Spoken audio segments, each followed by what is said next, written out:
let's get it. Hopping out the rape and skid it. Smashing on that bitch and skid it. Run to the check with no limit. Popping on X, popping on X, popping on X. Chill. What's up, everybody? It's your boy Sir Splash, and today we have a war that I have been planning on doing for a while, just haven't gotten around to writing a script, gathering all the information, but I've finally done it. So today we are going to have 3 Thors versus 3 Green Lanterns. In particular, we're going to have Thor Odinson, Beta Ray Bill, Jane Foster versus John Stewart, Hal Jordan, and Kyle Rayner. Now, I know what some people might ask. For this battle, we're just going to allow 2 Mjolnirs to exist because obviously Jane was using Mjolnir and Thor uses Mjolnir, so we'll just let those 2 exist. But anyways, I'm going to go through each character, give a brief overview as well as there's 6 categories, and then when I'm done with that, we are going to go over the individual matchups because it's 3v3, who I think would fit best against the other, and then go from there until there's 1 team remaining. So, starting off with the Thor's side of the battle, we have Thor Odinson. Thor Odinson, god of thunder from Asgard mythology, lives on Asgard, comes to Earth and protects Midgard, which is another name for Earth.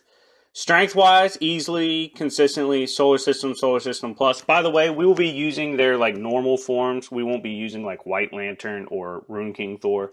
But anyways, easily, he is Solar System Plus. He has been able to break through Silver Surfer's shields. He has been able to injure Surfer, even when Surfer was not holding back. He has been able to completely dominate Abomination, a rival to Hulk. He has fodderized planets, and it was described that Mjolnir treats planets like pebbles when it comes to shattering them, and he's been able to stagger Galactus on multiple occasions. Speed-wise, he's multiple times faster than light. He can throw Mjolnir to the edge of the galaxy and back in a minute. Just to give you a perspective on this, because Screw Attack fucked this one up. The Milky Way galaxy is 100,000 light years across, or 5.8 to 9 trillion miles. If you look at this, that 1 light year is 5.8 trillion miles. I might have misspoken. But anyways, it took him 30 seconds to travel 100,000 light years. So if you think about that, 100,000 times 5.9 trillion, homeboy is doing that in 30 seconds. Just, fucking ridiculous. He can also combat the Silver Surfer evenly, who has been able to fight across galaxies in moments and can fight evenly with Hyperion, who is also an extremely fast opponent. Durability-wise, Solar System Plus, easily probably equal to his attack potency. He has been able to take blows from Drax, even when Drax had the power gem. And Drax, in the comic books, is literally septillions times stronger than the movie version. He breaks planets fighting Thanos. Scarlet Witch, even when high-powered, could only battlefield removal. She couldn't actually put him down. He has taken hits from Odin, Surfer, Thanos, and Sentry. Intelligence-wise, he's a seasoned warrior. His battlefield awareness is pretty high tier, as well as he has knowledge of most forms of attacks and combat. So there's not very much you're going to throw at him he hasn't seen before or won't know how to go about. Skill-wise, he's a hand-to-hand expert, even on par with Cap, the 2 box to a stalemate. He is a melee weapons guru. I mean, he uses Mjolnir, his hammer, and is a fucking animal with it. He is one of the most skilled combative gods, rivaling Ares, the god of war, and Hercules in overall skill, although I would say he's better than Hercules in melee weapons and stuff, and while Hercules takes an advantage in wrestling. And Ares, they're relative, although Ares probably has a larger arsenal of weaponry. Hacks abilities and gear. Mjolnir, his hammer, is an enchanted hammer made of Uru metal, a godly metal. He has weather manipulation on a vast scale and can control pretty much any storm, including temporal or cosmic storms. He has his godly physical nature, his high-level Asgardian nature as well. With Mjolnir, he has energy absorption. He has been able to absorb energy from both Silver Surfer and Kang, and the stuff he easily absorbs is at least star level in output, to the point where he absorbed something and turned it back to power a star. He has some matter manipulation. He can BFR opponents. He can tear through dimensions. He has flight. He can open up space-time. He has shields that he can use for both himself and others. He's immune to battlefield removal up to, like, universal, multiversal level. Basically, high tier, like Scarlet Witch, who is easily multiversal if you read the House of M storyline. And he has mental and astral defense. Now, moving on to another Thor, Beta Ray Bill. Beta Ray Bill was a Korbanite, a protector of his people who ended up clashing with Thor because he thought Thor was the enemy, and was the first person in comics to pick up Thor's hammer. The two would go on to battle several times. Odin eventually gave Bill his own hammer, considering him worthy, and called it Stormbreaker. Bill and Thor since then have been really close friends and brothers in arms. Strength-wise, Beta Ray Bill is Solar System to Solar System Plus. He scales to Thor. I mean, the two have fought evenly on multiple occasions. He has been able to crack Galactus' armor and easily decimates planets in combat. Speed-wise, he has fought Silver Surfer across hyperspace. He has been able to keep up with Thor in combat. He has escaped the black hole, which is at least faster than light. Like, if you want to quote Hawking's radiation with the event horizon, that shit doesn't apply here. So he's at least faster than light because light can't even escape a black hole. And he has been able to cross galaxies in moments. Durability-wise, Solar System Plus around his attack potency. He has taken planet-destroying attacks and was just fine. He has gone blow for blow with both Thor and survived getting crushed by Galactus, literally. Intelligence-wise, he's a battle-hardened veteran with sound tactical prowess. He was even chosen at one point to lead the armies in Asgard. Skill-wise, he is the champion of the Korbanites. He is literally equal to Thor in skill. Like, Odin took both of them, took away their perks and boosts and amps, and was like, look, just throw the fucking hands, let's see what's up. And they stalemated.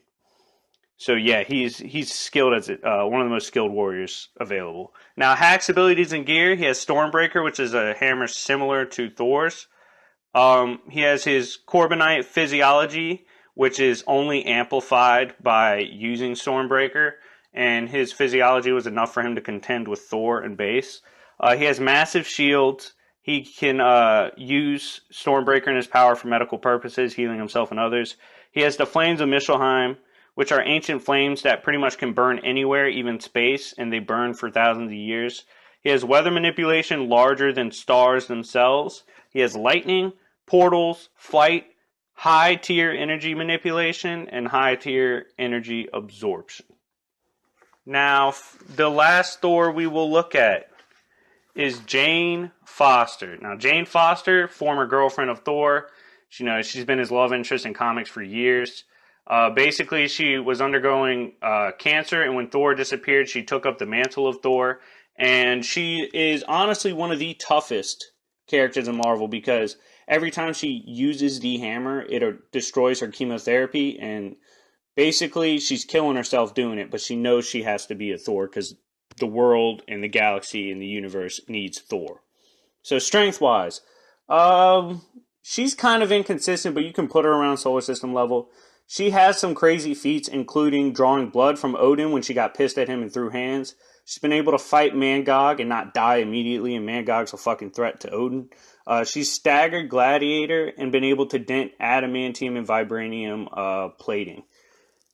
When you look at her speed, she has crossed hundreds of millions of miles in a moment.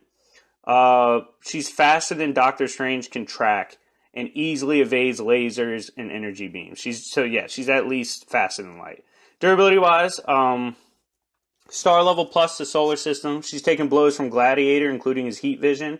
Taken hits from Odin and Avenger X, who actually had Hercules' power. Intelligence-wise, she is a brilliant medical mind. She was also a nurse. She has been living around Thor for so long that you could argue she has some insight to basic strategy and battlefield tactics. Skill-wise, she's naturally skilled with Mjolnir. Besides that, not really much. She's a fighter at heart, but she does impress a lot of people with how she's able to wield Mjolnir. They're like, damn, she's actually really talented. Hack's abilities and gears, she has Mjolnir. She can bypass illusions, even Loki's, who is the god of mischief. She has tracking, energy tracking as well, flight, godly physicality when using Mjolnir, star-level storms, lightning. She can access the God Tempest, which is her strongest attack in my opinion. She's done it multiple times, both against the Phoenix Force and the Supernova. And this is like the God of Storms. It spans galaxies and arguably universe. And aliens witnessing her using it claimed her cosmic manipulation stomps like a lot of shit. Like they had no chance against her with cosmic storm manipulation. Now, with that being said, we're going to go over the lanterns. First up, probably the most famous lantern, Hal Jordan. Hal Jordan was a fighter pilot, test pilot, became a Green Lantern and protects the sector of Earth. Strength-wise, Solar System Plus, he has one shot at Amazo, a Justice League villain, caused Krona Payne, who is a high-level lantern, no diffed Kryptonians, he's bullied Mongol Jr., fought off Superman, slaughtered platoons of Red Tornado clones, and he has been able to hold Lobo in place. Speed-wise, multiple times faster than light, he's caught Reverse Flash, who had just blitzed Superman and Wonder Woman. He has tagged Parallax Flash, actually tackled him, and he doesn't really struggle keeping pace with characters like Superman. Durability-wise, around solar system levels, he survived blows from Superboy Prime, who was hitting him away like an ant, though. He's survived hits from Superman, clashes with Sinestro, and Mongol. Intelligence-wise, he's an experienced Lantern and has a tactical mind and flight from his years as a pilot, as well as he is one of the OGs among the human Lanterns. Skill-wise, he's an expert with his ring, and he's a better brawler than Guy, arguably. They've thrown hands before, and he beat Guy, as well as he's been able to, without the ring, hit and actually land a hit on Batman, who's one of the most skilled martial artists in the DC universe. Hack's abilities and gears, he has his Lantern Ring, which grants him extreme physicality, energy blast, supernova plus level energy containment, shields, constructs, transmutation. His indomitable will only increases his power as well as his phasing. He can actually phase through objects. Now, looking over at John Stewart. John Stewart was a Marine sniper in Special Forces who eventually became a Green Lantern. And he's considered one of the most vicious of the Lanterns. Strength-wise, around Solar System, he has full confidence he can smack Superman if he needs to. He has harmed Furnace, who was a Justice League level threat, and at that point no one had really been able to do shit to Furnace. And he's staggered Parallax with a blast. Speed-wise, faster than light, he's crossed star systems in moments. He's tagged the Justice League when he was raging, and he fought Hal and other Lanterns and was just fine.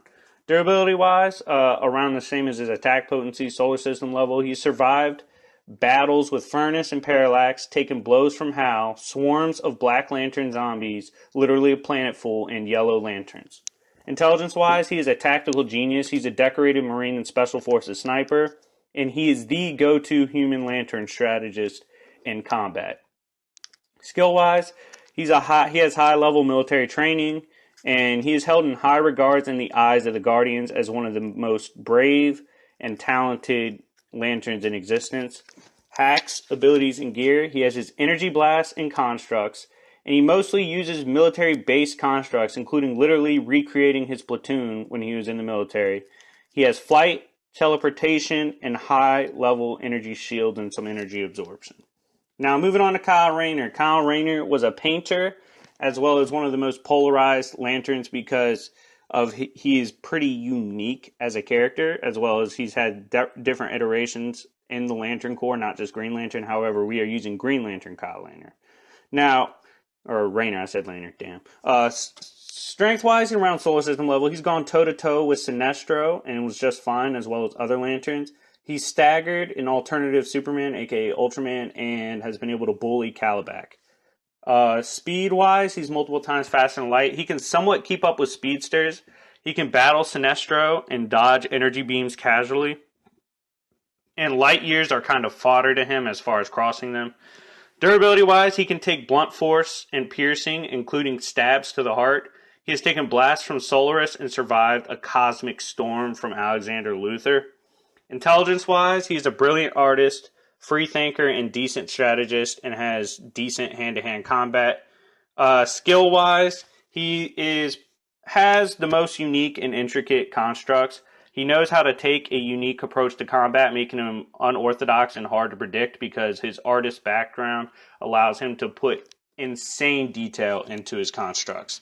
Hacks, abilities, and gear. He has the quote-unquote strongest ring because it is the last ring made and is unique to him. His shields are on par with Hal's. He can teleport. He has flight. He has complete control of his ring, including teleporting it to him. He has portals, intricate constructs, and power blasts. Now, we've gotten all of these characters out of the way. We're going to go over the individual matchups. The first matchup will be Thor Odinson versus Hal Jordan, the OGs of their groups. So let's go over the advantages between the two. Strength-wise, I'm giving it to Thor. I just believe he has better raw power feats. Consistently, he has shown he is stronger than Hal. Hal is hacksy, yes, but when it comes to raw power, Thor's got him. Speed, I give it to Hal slightly. He finesses more than Thor does with speed. Maybe like they're equal if they both just utilize their speed, but Hal utilizes his more, plain and simple. Durability-wise, I'm giving it to Thor. It's consistently better, and he holds up better to high-tier attacks. Intelligence-wise, difficult, maybe slight edge to Hal, but I'm going to call it a tie. Thor has more battle strategy prowess, and Hal is just like, he seems to be a little smarter in combat as far as instead of just running through and beating people's asses. Although they're both kind of monsters in combat. They just fucking won't let up. Skill-wise, I'm giving it to Thor. He is one of the greatest warriors in the Marvel Universe and is one of the most feared warriors. Hacks, abilities, and gear, I'm calling it a tie because both of their hacks and gear suit their fighting style perfectly. In the end, the winner would be Thor, mid-diff probably. He's ruthless, more raw power at his disposal, and he won't relent and will overpower the constructs with his own will. I could argue Thor's will is just as strong as Hal's, and I think he would bust through the constructs and just give it to Hal. And Hal, while he's tough, once Thor starts landing with Mjolnir, he's going to be in for a long day and he's going to get put down. Now, moving on to Beta Ray Bill versus John Stewart, which is one of the coolest fights to imagine because both these characters go hard as fuck. So, strength-wise, I give it to Bill slightly. He's pretty much on par with Thor in strength, although Thor going all out is stronger. Stewart's strong too, but I just think Bill has a little bit better strength feats. Speed-wise, I'm giving it to Stewart. He's fast as fuck, and he's been able to keep up with speedsters. And yes, Bill's fast, but I don't think he's faster than Stewart. Durability-wise, it's a tie. Both have some impressive feats of durability. Both aren't like necessarily tanks, but their toughness is unquestionable. Intelligence-wise, I'm giving it to Stewart. Slide as to Stewart. Yes, Bill is a very powerful and sound fighter. However, Stewart is more known for his tactical genius, where Beta Ray Bill does also have the Thor tendency of smashing shit. Skill-wise, I'm calling it a tie. With their gear, both of them are extremely skilled warriors, and I think John Stewart is just as capable of a warrior as Bill in his own way. Hacks, abilities, and gear, I'm calling it a tie for the same reason that I called the tie in the first matchup. Both their gear, hacks, and abilities complement their fighting styles perfectly. So who would win in this matchup of tough guys? I'm giving it to Stewart. He's just as hardcore and militant as Beta Ray Bill. Usually Beta is, in his matchups, the toughest of the two and goes harder than the other person. But he's going up against someone that is not afraid to throw it right back at him. And his military use of his ring and the constructs will put Beta Ray Bill actually on the defensive, and I think Stewart would eventually wear him out and catch him slipping. So in the end, mid to high diff, I give it to John Stewart. But he's definitely not walking away clean, by the way. He's going to take his lumps. Anyways, final matchup of the first round, we have Jane Foster's Thor versus Kyle Rayner. Strength-wise, I give it to Rayner. I think he's a little more consistent with the power he can put out with the ring. Although, when she's pissed, Jane is no fucking joke and arguably stronger than Rayner. Speed-wise, I'm giving it to Rayner. Again, the Lanterns are kind of more consistently, speed-wise, finesse harder than the Thors, and I think it's the same in this case. Durability-wise, it's a tie. Both of them aren't really known for being tanks. Intelligence-wise, a tie. Both are not necessarily fighters. I would say Jane is more of a fighter at heart, but this is negged by Rayner's artistic ability translating to his ring powers. Skill-wise, it's a tie. Both of them aren't necessarily skilled, but they are both natural users of their abilities. Hacks, abilities, and gears, once again, it's a tie. Both are very hacksy and naturally talented with the hacks, and it suits them well. So who would win this fight? I got to give it to Kyle Rayner. Rayner wins mid to high diff. This will be a war of attrition, and I think he will be able to survive even the God Tempest, as evidenced by him surviving the storm created by Alexander Luthor, the Cosmic Storm. And I think he'll eventually get to Jane, and Jane can be worn down. She's been worn down several times, so I could see it happening here. And I think while she'll get some strikes in, she's going to go down. So now, final round, we have Thor on his own against John Stewart and Rayner, all three following up off their previous fight. Now, who wins? I'm giving it to Thor. Now, you got to look at the context of the situation. Thor, a lot of times in comics, holds back and doesn't give it his all just because of how powerful he is, and he's not like a bad person. He's a warrior, yes, but he's not like, oh, I'm going to fucking rip your head off. He doesn't like to operate like that. He gives people chances. But when he lets loose, it is a sight to behold. And while Stewart and Rayner are tough as shit, they are going to be kind of injured and worn out. And Thor is going to be coming in, seeing his former girlfriend die and one of his best friends die. And he's going to like undergo Warrior's Madness or even just unleash fully his power. And they won't really be able to stand up against this. Like I said, he's staggered Galactus several times with his hammer. He's knocked over the Phoenix Force with Mjolnir. He can, if he wanted to, he could beat the shit out of Hulk. And he's been able to knock off a high-powered amped Juggernaut. And in the end, I think his strikes from Mjolnir, as well as his lightning, his hacks, and his willpower will easily allow him to break through the constructs, hold up to whatever they bring, and he will hand out a major ass whooping. Yes, he's coming away battered and bruised and injured. However, at the end, I think Thor comes out top as the lone survivor of this war. However, worst case, if his regular shit's not working, he could just resort to the God Blast, which Galactus is even like, yo, that shit could probably fucking kill me. But anyways, thank you for watching. In the end, Thor's the only survivor out of all 6. If you agree with me, let me know. If you disagree, let me know as well. We could talk about it. Anyways, it's been your boy Sir Splash. Like, subscribe, comment, and I'll see y'all later. Peace.